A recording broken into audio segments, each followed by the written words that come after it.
Armstrong வழக்கில் வந்து நாகேந்திரன் நான் இல்லைன்னு சொல்லி சுப்ரீம் கோர்ட் வரையும் இப்போ ஃபைட் பண்ணாலும் என்னாச்சு, போலீஸ் ஏவன் குற்றவாளியாக போட்டாச்சு.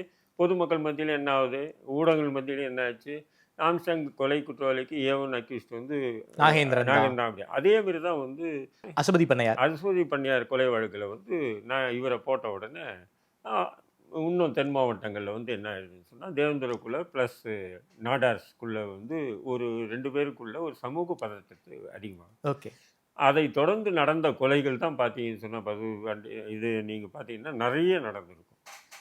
அப்போ வந்து அதில் வந்து பீருன்னு சொல்லி ஒரு கேரக்டர், அது வந்து பசுபதி பாண்டியன் கூடவே இருந்த நண்பர். அவர் முஸ்லீம் தான். அவர் பசுபதி பாண்டியன் கூடவே இருந்தார். பசுபதி பாண்டியுடைய சகோதரியை திருமணம் பண்ணவர். ஓகே. திருமணம் பண்ணார். அப்படி வந்து மாறி மாறி மாறி மாறி கொலைகள் நடக்குது. அதை தான் இந்த பைசன் படத்தில் ஓரலாக, ஏன்னா இவங்க கமர்ஷியலில் தான் படம் எடுத்திருக்காங்க இல்லைங்களா. ஆமா. பெரும்பாலும் படம் எடுக்கிறது வந்து 100% அப்படியே கொண்டு வர மாட்டாங்க. ஒரு சாயல் அப்படி ஆமா. ஒரு சுவாரஸ்யத்துக்காக, அதே நேரத்தில் தென் மாவட்டத்தில் நடந்த இந்த பிரச்சனைகள் காரணமா அப்படின்றத கொண்டு வருவாங்க.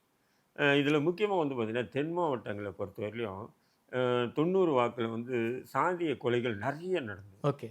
ஒன்று தேவேந்திரகுலம் ப்ளஸ்ஸு நாடார், தேவேந்திரகுலம் ப்ளஸ் தேவர், இப்படி கிளாஷ். விதவிதமான கிளாஸ் வந்து நிறைய நடந்துட்டு இருக்கும்போது, அப்போ என்ன பண்ணுறாங்க, உச்சநீதிமன்ற முன்னாள் தலைமை நீதிபதி ரத்னவேல் பாண்டியன் தலைமையில் ஒரு குழு ஒன்று நியமனம் பண்ணுறாங்க. ஓகே. அந்த குழு என்ன காரணம், தென் மாவட்டங்களில் மட்டும் இப்படி வட மாவட்டங்களில் அவ்வளோ சாதிய படுகொலைகள் நடந்தது இல்லை, இதுவரையும் நடந்தது இல்லை, பெரிய அளவுக்கு இல்லை.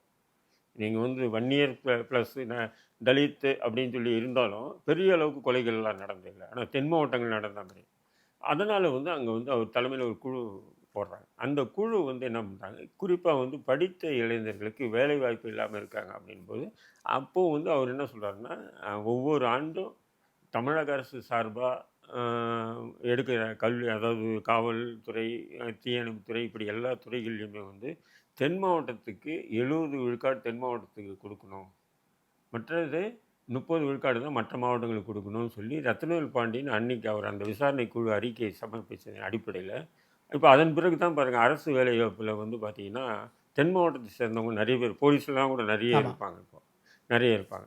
பட் இப்போ இந்த பைசன் படத்தில் வந்து பார்த்தீங்கன்னு சொன்னால் 2 பேருக்கு உண்டான அந்த பிளவுகளை இந்த ரவுடிசத்தை பற்றி காட்டியிருப்பாங்க தவிர, ஆனால் ரத்னவேல் பாண்டியன் அந்த விசாரணை குழு அறிக்கை அதன் பிறகு அங்கே அதன் பிறகு வந்து பார்த்திங்கன்னா கொலைகள் குறைஞ்சி ஓகே.